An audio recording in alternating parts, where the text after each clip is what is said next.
I'm Venu Keller. Welcome to Venu Inspires. It's time to give your children a childhood they won't have to heal from. Good morning and welcome to Wednesday Wisdom with Venu Keller.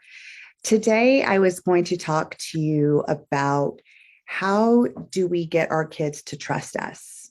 A lot of us parents are always consumed with our kids lying. We don't trust them.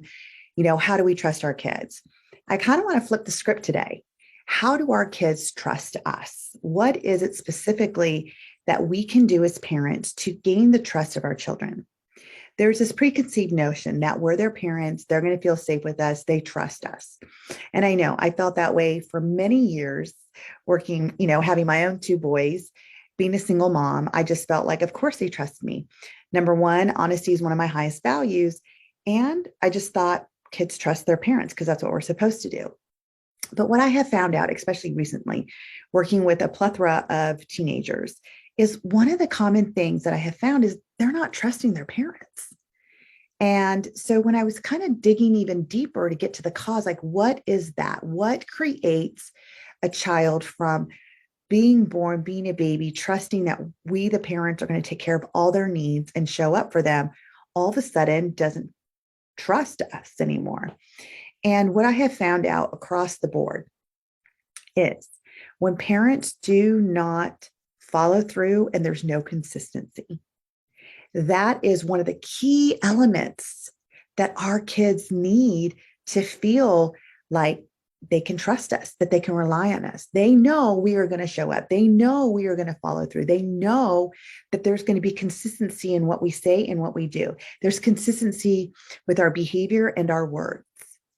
The other thing is, don't threaten. Don't say, I'm going to take that away from you if you don't do it, and then you don't take it away.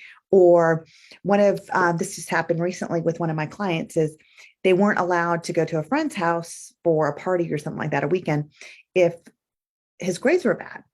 And bad being that they're below an A, which if you've seen some of my videos, I do talk about that. I'll probably talk about grades again coming up soon. And I said, so what happened? He said, well, I didn't get A's. I got some B's and C's. Then I said, so did you get to go to the party? And they said, well, for like 3 weeks, they said I wasn't going to, but last week was the party. And yeah, I did get to go. So again, there's no follow through. It's just an empty threat. So then your kids don't realize, like, when is mom or dad going to tell me the truth and when are they not? So the tip for today is create that trust between you and your child. Help them to realize that they can trust you by being consistent and following through. Thank you for joining me on Wednesday Wisdom, and I will see you next week.